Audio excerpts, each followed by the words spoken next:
Nous avons encore le bonheur de vous retrouver encore une fois en ce jour. De partout où vous nous regardez, nous vous aimons de tout cœur. Vous pouvez nous regarder à travers le monde via Pactole Télévision. Et si vous nous regardez ici à Lubumbashi, c'est à travers Osana Télévision. Merci au révérend pasteur Zachary Kabengele. Merci aussi à Lolo Moutima. Merci à vous qui parvenez à nous fortifier encore davantage, à nous donner ce courage de pouvoir évoluer. C'est votre émission que vous avez tellement l'habitude de suivre partout où vous êtes, une émission d'édification. Et aujourd'hui, on sera ensemble, on va partager des excellents moments. Je suis avec un bon pasteur, il s'agit du bishop Salomon Luzolo, bienvenue. Merci beaucoup. Ravi de vous retrouver aujourd'hui dans cette émission. C'est vrai, personnellement, je vous connais et c'est pour votre première fois de fouler le sol louchois. D'abord, c'est quoi les sentiments qui vous animent? Non, c'est un sentiment de joie parce que nous sentons que le Congo est tellement vaste et il y a la diversification de cultures. C'est une grâce et je suis très joyeux d'être parmi vous. Et sans pour autant signaler à ceux qui nous regardent, j'ai appris que vous venez de Banzangungu. Bien entendu, je viens de Banzangungu dans le Congo central. Ah, Congo central. Oui. Voilà. Et parlez-nous un peu de votre ministère, votre église, parce que moi, je vous ai découvert dans une des conférences où vous avez vraiment animé et ça m'a vraiment touché. Je me suis dit non, on ne pourra pas seulement se limiter entre les quatre murs et ça sera aussi une nourriture qui va permettre à ceux aussi qui sont à la maison de pouvoir en bénéficier. Je suis le pasteur Salomon Luzolo, c'est comme ça qu'on m'appelle. Pasteur de l'église Carmel Sion à Banzangungu. Je suis dans le ministère il y a cela plus de 22 ans, par la grâce de Dieu. Et je suis des formations théologiques, des assemblées de Dieu. Je suis licencié en théologie. Je suis l'un des enseignants professeurs dans les instituts bibliques des assemblées de Dieu. Et je suis marié, père de 4 enfants. Donc, d'une manière globale, c'est ce que je suis. Et comment un peu vous parvenez à dispatcher ces deux séances, l'enseignement en même temps, vous retrouvez au ministère?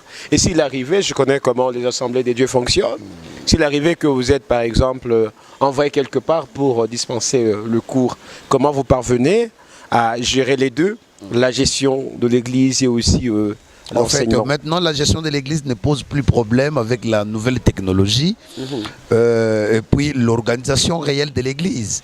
Je suis pasteur principal de l'église, mais j'ai d'autres pasteurs autour de moi. Donc, il suffit que vous ayez un programme bien établi à l'église et avec des moyens de communication, tous les moyens que nous avons, on pouvait suivre de près ce qui se passe à l'église, même si vous êtes loin. En fait, j'avais compris après un moment que le Seigneur ne m'a pas seulement appelé à être pasteur d'une église locale, je devais aussi être une bénédiction, une édification pour d'autres églises. Alors, parce qu'on ne sait pas atteindre toutes les églises à la fois, nous atteignons les églises au travers de leurs pasteurs. Donc, la formation du pasteur, c'est comme si vous êtes en train de former un grand monde, mais derrière une seule personne. Banzangungu, ça fait de cela combien de temps que vous y êtes? Non, je suis en Banzangungu il y a cela plus de 30 ans. Oh, plus de 30 ans. Oui. C'est votre ville natale? Bien sûr. Bon, je ne suis pas né là-bas. Mais c'est quand même à côté de mon village. Et que voilà, il y a un parallélisme. Comment vous avez trouvé un peu Banzangungu, la façon dont les gens parviennent à s'accrocher aux choses du Seigneur? En fait, au début, en Banzangungu, ce n'était pas facile parce que Banzangungu, c'est un milieu qui était ancré dans le kimbanguisme. Vous connaissez l'histoire de Kimbangu? C'est pourquoi je vous ai posé cette question. Kimbangu était passé par Banzangungu. Alors, c'est un milieu de syncrétisme dans lequel où les gens s'adonnaient plus à ce qu'on appelle chez nous les Mbikululu. Cela veut dire les gens qui entrent en transe, qui vous parlent et qui vous donnent des messages comme le prophétisme.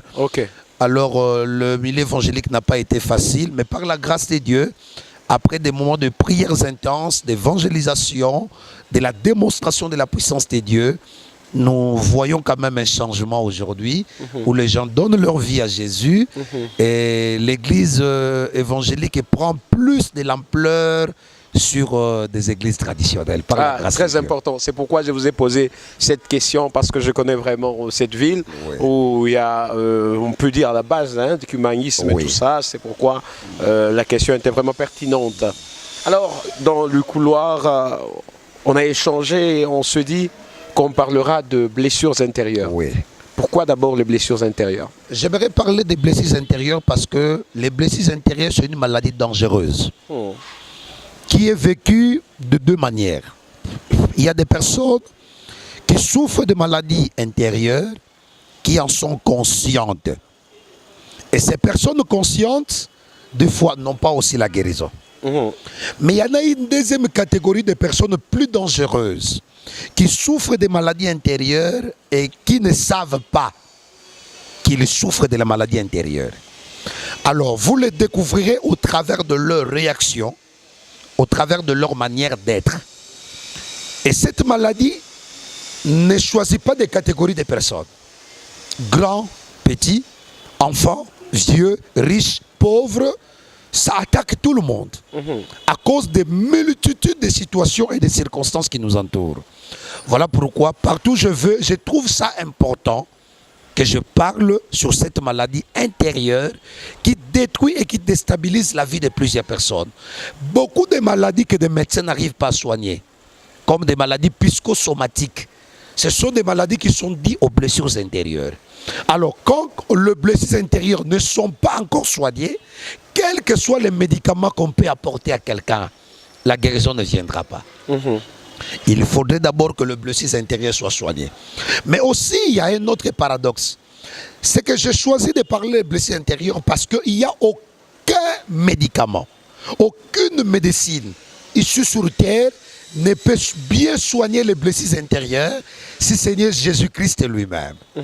Alors voilà pourquoi je trouve une occasion opportune de parler de ces blessures et de présenter à ces gens un médecin par excellence qui m'a soigné moi-même et qui peut aussi vous soigner. Si on essaie de vous comprendre, vous êtes en même temps aussi victime de ces blessures intérieures. Et comment vous avez eu à les franchir ou à les transcender pendant ce moment-là de complications, de moments de troubles? Comment vous étiez un petit peu, comment je peux dire, ressaisi avant de pouvoir trouver une parfaite guérison de la part de Jésus-Christ de Nazareth? J'ai vécu une histoire un peu bizarre. Je suis le cadet d'une famille de 8 enfants. Et mon grand frère aîné était ingénieur en agronomie. Et finalement, il était comme un père pour moi. À l'âge de 7 ans, il est venu à la maison, de là où il travaillait, et il m'a dit qu'il était venu me prendre pour que nous allions en congé chez lui. J'étais très content parce que je l'appelais toujours papa. Alors ma mère, qui était attachée à moi comme fils cadet, n'a pas voulu que j'aille. Je pleurais. Et lui aussi pleurait. Et c'était notre dernière rencontre. Wow. Parce que lorsqu'il était parti, une nuit, il mettait du carburant dans sa moto pour aller surveiller des agronomes qui travaillaient à son compte. Et finalement, la moto a pris feu dans la maison. Et c'est là où il a été calciné. Wow.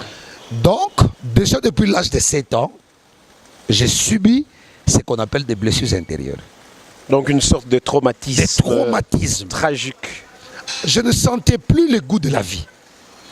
Comment une personne que j'ai beaucoup aimée pouvait partir comme ça? Elle est morte et la personne ne s'est pas mariée. Elle n'a pas laissé d'enfant. Donc je sentais que ma vie n'avait plus de sens. Finalement, j'étais devenu colérique. Moi, je ne savais pas ce qu'on appelle rire dans la vie. Je recommençais à rire le jour où le Seigneur m'avait guéri de la blessure intérieure. Et même lorsque j'étais devenu chrétien, plus encore pasteur, je vivais encore avec cette blessure-là qui n'était pas encore guérie. Et j'avais des réactions très, très farouches.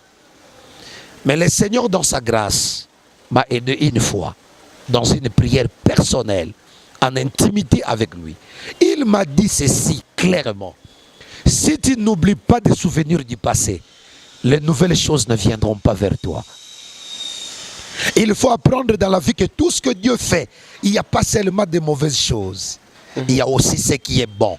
Job dit, Dieu ne fait pas seulement pour nous de bonnes choses, même des mauvaises peuvent concourir à notre bien. Le Seigneur m'a dit, je voulais te former pour que tu sois un homme. Ne pas dépendre d'une personne, mais dépendre de moi. Et lorsque j'avais entendu cette parole-là, je pleurais. mais c'était le jour de ma libération, de ma délivrance. Donc le Seigneur a été celui qui a orchestré tous ces problèmes pourvu que vous puissiez passer par une certaine formation, Oui. par une certaine école pour comprendre que c'est quoi la vie. Donc si j'essaie de vous comprendre, quelque part il y a des choses qui nous arrivent dans notre vie dont le Seigneur en est l'auteur. Amen. Il y a des choses qui nous arrivent dans la vie où le Seigneur en est l'auteur, mais en entendant, il le permet pour notre formation, pour notre bien-être. Il suffit de comprendre le grand secret caché derrière tout problème. Vous savez, quand nous avons des problèmes, tout ce que nous faisons, nous nous alarmons au lieu de réfléchir. Ecclésiaste dit, au jour du malheur, réfléchir. Réfléchir pourquoi? Parce que Dieu ne peut rien permettre sans aucune raison. Il y a toujours une raison cachée. C'est vraiment un sujet alléchant, les blessures intérieures. Alors, les blessures, on va essayer un peu d'entrer dans différents domaines pour essayer quand même de faire comprendre à tous ceux qui nous regardent, c'est quoi les blessures intérieures, bien sûr. Alors, pendant ce parcours, lorsque vous avez connu ces moments, vous avez eu à passer ce moment tragique, quelque part, ça laisse de traces. Et c'est ce qu'on constate aujourd'hui dans la vie de plusieurs personnes. Vous, c'était la disparition de votre frère, une disparition tragique. Chez les autres, ça peut être un divorce brusque. Chez les uns, ça peut être la disparition de quelqu'un de cher. Ça pourrait être la maman ou quelqu'un qui lui venait en aide. Alors, pendant ce moment, j'essaie toujours de décrocher de vous arracher un petit peu votre expérience. Pendant ce moment, comment on peut arriver à se comporter si seulement il arrivait que nous venons de perdre quelqu'un de cher ou nous venons de nous retrouver face à une situation, quelqu'un pour qui vraiment on comptait, mais vient de nous lâcher. Ça fait partie aussi des blessures. Bien sûr. En fait, quand vous êtes dans une situation difficile, la première des choses à faire, confiez-vous d'abord au Seigneur. La Bible déclare dans Luc chapitre 4, le verset 18. Jésus a dit ce qui suit. L'Esprit du Seigneur est sur moi parce qu'il m'a oint pour annoncer la bonne nouvelle aux pauvres. Il m'a envoyé pour guérir ceux qui ont le cœur brisé. Cœur brisé. Le cœur brisé, c'est ça les blessures intérieures. Donc, dans la mission de Jésus, c'est le plus grand médecin qui peut aider les gens à guérir les cœurs brisés. Il y a un chantre qui a dit, j'étais dans la souffrance, les gens m'ont entouré. Mais après un temps, ils sont tous partis et je suis resté seul. Même si les gens vous entouraient pendant toute la vie, ils ne vont pas prendre votre place. Il y a une seule personne qui va prendre votre place. Il s'appelle Jésus. La deuxième solution, quand vous avez des troubles dans votre vie, parlez-en auprès d'un bon pasteur. Les pasteurs, ce sont des gens, normalement, qui devaient étudier la psychologie, ayant la capacité de traiter les problèmes des autres d'une manière psychologique. Parce que les enfants que Dieu nous envoie à l'église, des fois ils viennent avec leurs problèmes, mais nous sommes la porte des solutions pour eux. C'est comme ça que je recommande une deuxième solution, d'en parler clairement avec votre pasteur, un bon pasteur. La troisième solution serait que quelqu'un s'entoure de la parole de Dieu, de la prière, des cantiques de louanges. Ça permettra à ce que vous puissiez vous débarrasser des blessures. Et le quatrième médicament que je peux vous donner, c'est découvrir derrière chaque problème la bonté de l'Éternel. Et il y a une histoire que j'ai lue sur Internet qui m'intéresse beaucoup. Un monsieur qui avait beaucoup d'argent. Cette histoire m'a aussi guéri. Et il avait un travailleur qu'il aimait beaucoup. Il ne pouvait pas sortir sans ce travailleur-là. Un jour, pendant qu'il sortait, il dit à son travailleur, accompagne-moi, mais n'oublie pas ton fusil. Ils sont allés dans une forêt. Le travailleur avait le fusil en main. Et finalement, un animal féroce est sorti dans la forêt, a attrapé les patrons par la main droite et lui a arraché un doigt. Pendant que le travailleur prenait son fusil pour fusiller l'animal, le doigt du patron était déjà parti. Et le patron s'est fâché. Il disait à son travailleur, toi tu m'as toujours dit, quand tu viens chez moi, tu es chrétien et ton Dieu est bon. Mais regarde maintenant, moi qui étais normal, avec tout mon corps au complet, maintenant j'ai perdu un doigt. On t'arrête. On a mis le travailleur aux arrêts. Il dit, ton Dieu là n'est pas bon. Comment il peut me laisser comme ça? Et finalement, un autre jour, le patron se promène encore, seul ce jour-là, parce que son travailleur, qui l'aimait beaucoup, était aux arrêts. Pendant qu'il se promenait seul, il rencontre un groupe de gens. Ce groupe de gens, c'était des cannibales. Ils faisaient des incantations, des invocations, et ils devaient sacrifier un être humain. Quand ils ont vu la personne, ils se sont dit, waouh, nous avons eu une offrande pour notre Dieu. Et ils ont pris la personne, ils l'ont amené. Alors il disait dans son cœur, mais Dieu a toujours dit, mon travailleur m'a toujours dit que Dieu est bon. On m'a arraché mon doigt, il y a cela quelque temps. Maintenant c'est toute la vie qu'on veut m'arracher. Ils arrivent, or avant de sacrifier la personne, il devait y avoir un sacrificateur qui devait observer le corps dans son entier. Quand il a observé la personne, il dit, le corps ici n'est pas au complet. Il y a un doigt qui lui manque. On ne peut pas sacrifier à notre Dieu quelque chose de complet. Wow. Alors pendant qu'il est descendu, il a dit, mais Dieu m'a sauvé. C'est que ce Dieu-là est bon. Donc il avait permis en amont que le doigt soit arraché, parce qu'il savait qu'en aval, je rencontrerais une circonstance dans laquelle on allait sacrifier toute ma vie, mais le Seigneur m'a déjà sauvé depuis très longtemps. Il arrive chez lui, il fait sortir son travailleur, il dit, ton Dieu est bon. Aujourd'hui, je viens d'être sauvé au travers du doigt qui m'a été arraché. Mais il dit à son travailleur, mais pour toi, Dieu n'est pas bon. Le travailleur lui dit, pour moi aussi, Dieu est bon. Parce que, comme tu m'aimes beaucoup, si on était sortis ensemble, c'est moi qui devais être sacrifié à ta place. Exactement. Parce que moi, je suis encore au complet. Donc, dans tout ce que Dieu fait, Dieu demeure bon. Il y a quelqu'un ou un adage, toujours un adage sociétal, qui dit les traces du fouet disparaissent, mais celles de paroles, des injures jamais. On peut vous fouetter, on peut vous chicoter. Il y a des traces qui apparaissent. Après un certain moment, vous sentez que ça disparaît. Mais si quelqu'un vous aurait dit un mot qui vous a vraiment fait du mal, qui vous a offusqué, vous garderez alors le souvenir dans la pensée. C'est vrai, les blessures intérieures. Quand quelqu'un est blessé, même si la plaie sèche, mais la cicatrice reste. La cicatrice. Et pendant la saison sèche, quand il fait froid, ça fait mal là où ça a été blessé. Maintenant, essayons de parler dans le sens figuré. Comment vous le faites? En fait, par rapport aux blessures intérieures, il est vrai que la cicatrice aussi peut rester. Mais la plaie ne sera plus douloureuse. Pendant que je vous parle de mon expérience maintenant, vous sentez que je suis en train de sourire. Ouais. Je ne pleure pas. Ce qui me faisait pleurer hier, aujourd'hui, ça devient un sujet de témoignage. C'était une blessure. C'est vrai que la cicatrice est encore là parce qu'on ne saura pas enlever cette cicatrice. Mais la douleur que je ressentais, les conséquences de cette blessure-là, toutes ces choses sont parties. Donc je sens dans mon cœur, même lorsque j'en parle, je n'ai aucune douleur en moi. Parce que le Seigneur de gloire m'a déjà soigné et il m'a soigné complètement. Même si vous dites que la blessure pendant la saison sèche peut encore être douloureuse. Mais vous savez quoi? Cette blessure-là qui est douloureuse pendant la saison sèche a été traitée par un médecin comme vous. Mais celui qui traite les blessures intérieures n'est pas le médecin comme nous. C'est le Seigneur de gloire qui est au ciel. Il sait comment enlever toutes les douleurs pour que vous ayez la paix et la joie totalement. Vous savez que Dieu est un Dieu qui sait combler le vide. Il sait combler le vide. Moi, quand je regarde l'histoire de ma vie aujourd'hui, je me dis, sans aide, sans une personne qui pouvait te soutenir, mais tu as pu réussir ta vie. C'est une grâce. Alors pourquoi je vais continuer à focaliser mon attention sur les événements du passé au lieu de focaliser mon attention sur les bontés de l'Éternel? Je pose la question à quelqu'un qui me suit maintenant. Observez votre vie. Entre les malheurs que vous avez déjà connus et les bonheurs de ce que Dieu a déjà fait dans votre vie, mettez ça dans une balance. Qu'est-ce qui va beaucoup peser? Le bonheur. Le bonheur.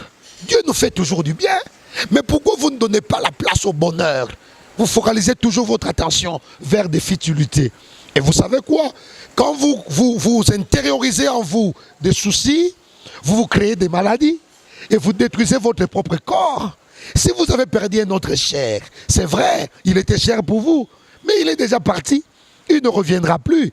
David a dit pour soigner sa blessure, le jour où on lui a appris que son fils était décédé, il disait, c'est lui qui est parti, il ne reviendra plus vers nous. Mais c'est nous qui irons vers eux. Quand vous vous inquiétez pour les morts ne s'inquiètent pas pour vous. Parce que les morts n'ont ni pensée ni souvenir. Préparez plutôt votre vie à vous dire, un jour moi aussi je quitterai la terre.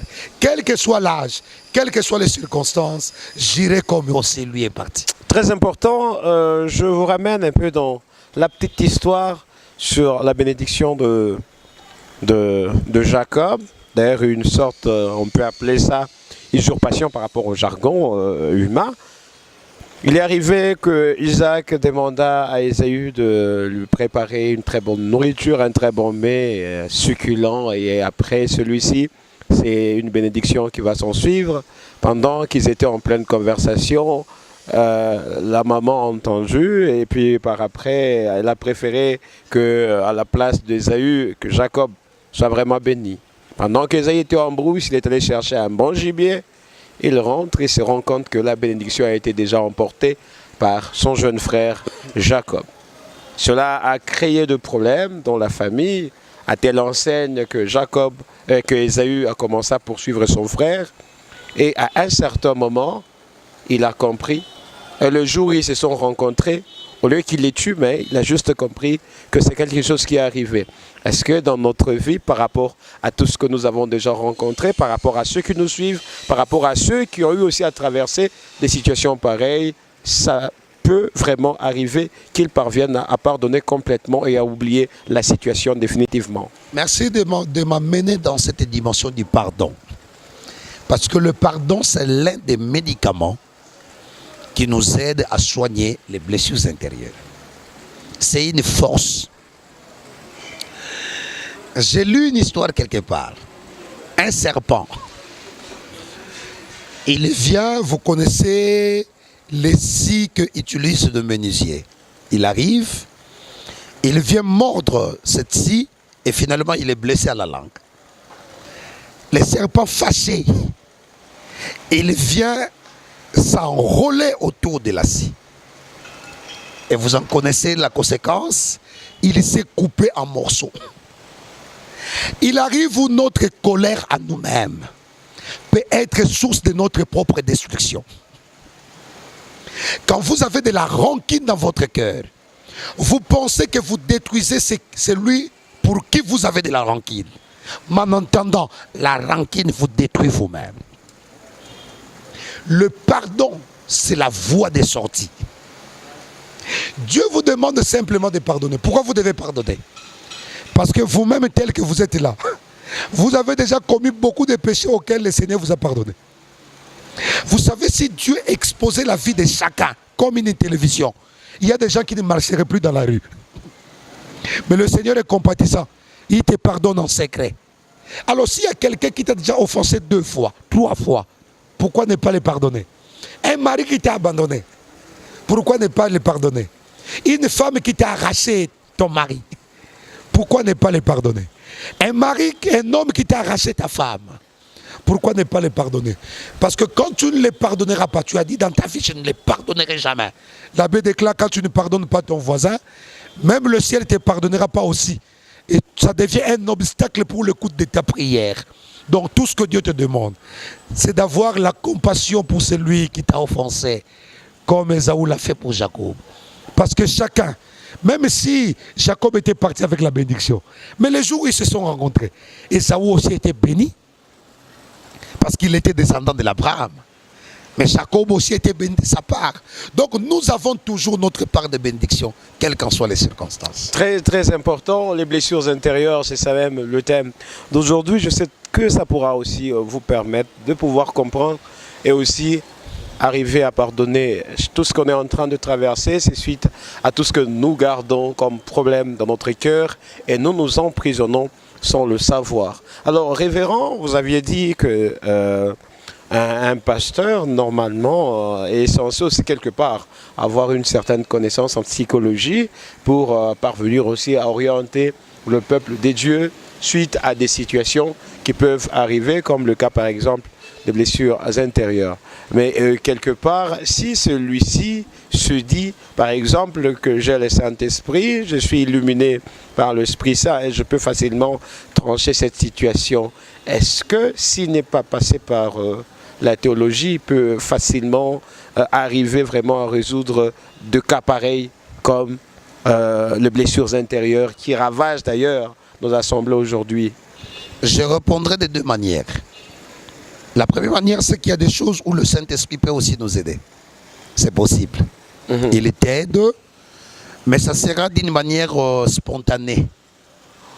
Ça ne sera pas une connaissance assise ou une expérience personnelle. Le deuxième volet, c'est celui où j'encourage les gens à étudier. Étudier n'est pas mauvais. Il n'y a rien de Satan là-bas. Beaucoup de gens disent quand ils vont à la formation théologique que la théologie c'est étudier Dieu. Non, non. La théologie n'est pas l'étude de Dieu. La théologie c'est l'étude des choses de Dieu. Nous allons pour ajouter à la foi la connaissance. Donc beaucoup de gens ont étudié et ils ont reçu une expérience parfaite pour que vous ayez un bagage qui vous permettra, devant telles circonstances, vous avez une connaissance que vous avez apprise. Je vous donne un exemple. Est-ce que savez-vous qu'il y a une crise qu'on appelle une crise de quarantaine chez les femmes? Une femme qui atteint l'âge de 40 ans, dans les quarantaines, pas d'enfant, pas de mariage, pas de stabilité. C'est une femme qui subira ce qu'on appelle la crise de quarantaine. Ça change son caractère, sa manière de parler. Elle deviendra brutale. Elle peut devenir, elle peut se comporter comme une prostituée. Elle peut commencer à enranger tous les maris qu'elle rencontre sur sa route à cause de la colère. Ça peut faire faner son corps.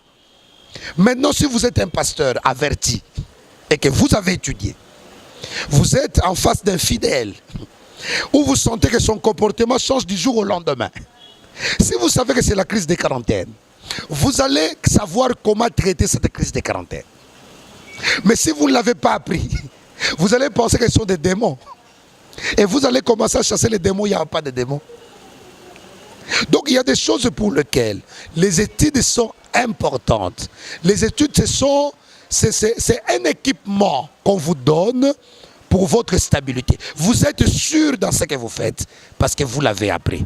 On ne peut pas être quand même médecin sans pour autant passer par les études de la médecine. Alors comment voulez-vous être pasteur sans pour autant que vous puissiez apprendre comment être pasteur? Je vous taquine, c'est juste toujours dans le cadre de blessures intérieures, c'est juste une petite taquinerie.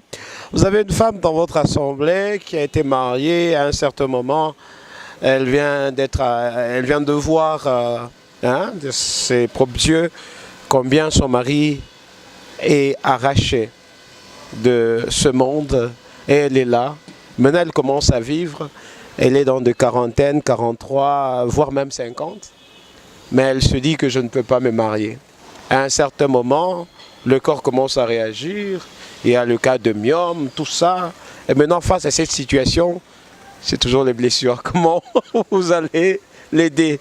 Vous allez lui dire, je ne sais pas moi, vous allez trouver un homme pour bander ses plaies, ou bien il y a un mécanisme pour lui permettre de pouvoir encore se garder. En fait, nous avons déjà connu de tels cas dans l'exercice du ministère. Où une femme a des problèmes de myome, le médecin lui dit, et si on enlève, il faudrait que tu mettes au monde. Parce que si tu ne mettais pas au monde, la maladie va encore revenir. Et la femme n'a pas de mari. Comment elle va faire? C'est une chrétienne, elle craint Dieu. Il y a deux choses. La première chose, c'est la responsabilité de la personne elle-même. Chacun est responsable de sa propre vie. Ce que tu fais aujourd'hui pourra avoir des conséquences demain. Avoir un enfant, c'est une bonne chose. Mais avoir un enfant avec qui? Parce que la personne envers qui tu te donnes pour avoir l'enfant détermine ta destinée de demain. Donc, je peux être guéri d'une maladie. Les miens me sont partis parce que j'étais devenue grosse. J'ai enfanté. Mais avec qui? Et pour que je donne quel genre de vie à cet enfant? Ça, c'est la première responsabilité. La seconde, est-ce que je voudrais vraiment perdre la vie éternelle que j'ai reçue de la part de Dieu, juste à cause d'un plaisir divin. Entre la vie éternelle, c'était une grande révélation de la vie que Dieu m'a donnée. Le jour où j'ai été sauvé, quelle est la joie qui avait caractérisé mon cœur? Et par rapport à la joie éphémère du monde, si quelqu'un vous dit, j'ai déjà fait 90 ans, vous direz, waouh, il a vécu longtemps, mais vous ne savez pas qu'à 90 ans, ce ne sont que le nombre de jours et d'années que vous comptez. Donc dans la vie, ce n'est pas le fait d'avoir beaucoup d'années que vous avez bien vécu. Mais c'est le fait de marcher avec Dieu. C'est ça la bonne vie. Jésus n'a vécu un ministère que de 3 ans, mais il a bien vécu. Il est parti à l'âge de 30 ans, mais son histoire est restée sur la terre. Mais Abraham et les autres qui sont partis des âges de 500 ans, de 800, regardez leur histoire. Quels sont les dégâts ils n'ont pas commis? Donc le problème sur terre, ce n'est pas le problème d'avoir vécu beaucoup d'années et de jouir de tout le bonheur, mais le bonheur sur terre, c'est d'avoir Jésus dans son cœur et de marcher selon sa parole. Merci. Peut-être la dernière préoccupation, juste pour terminer. Et la femme là qui a un dégoût, le mari est parti, mais non, elle a un dégoût 2 hommes. Oui. Elle se dit, je ne peux pas me marier. C'est une blessure qui est restée. Est-ce que celle-là, c'est déjà cicatrisée ou bien elle continue toujours Non, quand quelqu'un s'est dit, je ne veux pas me marier dans la vie, c'est que la blessure n'est pas encore cicatrisée. On doit l'aider. La blessure, pour que se cicatrise, elle peut prendre du temps. En même temps, elle souffre. Oui, elle souffre. Le temps, c'est un facteur qui arrange les problèmes. Le problème que je ne supporte pas aujourd'hui, laissez le temps au temps. Le jour viendra. J'ai déjà vu une femme qui pleurait son mari. Quand elle pleurait, je ne veux plus me marier. Je lui ai dit, ne pleure pas comme ça. Dis seulement, Seigneur, merci parce que tu as permis cela. Dans nos entretiens, nous me dit, pasteur, plus jamais moi je ne vais me marier. Je dis, il n'y a pas de problème. Laissons le temps au temps. Mais 5 ans après, je l'ai vu revenir dans mon propre bureau. Il m'a dit, pasteur, j'ai été touché par ton message aujourd'hui. Et je trouve que je suis une femme. Je dois me remarier. Merci, pasteur Salomon Lozolo. C'est vraiment un plaisir. Merci aussi à vous de nous avoir regardés. Ça a été important de partager vraiment ce message. Ça vous permet de pouvoir changer votre vie. Tous nous avions de blessures, mais Christ est venu le soigner. Est-ce qu'on peut se lever pour encore une fois renchérir les choses? On se retrouve très très prochainement avec un plaisir partagé. C'est ça même l'essence de cette émission. Merci pasteur et que mon Dieu vous bénisse. Merci beaucoup. Qu'il vous bénisse aussi. Allez-y de l'avant. Amen. Que le Seigneur vous bénisse. Amen. Merci. Au revoir. Au revoir. Merci.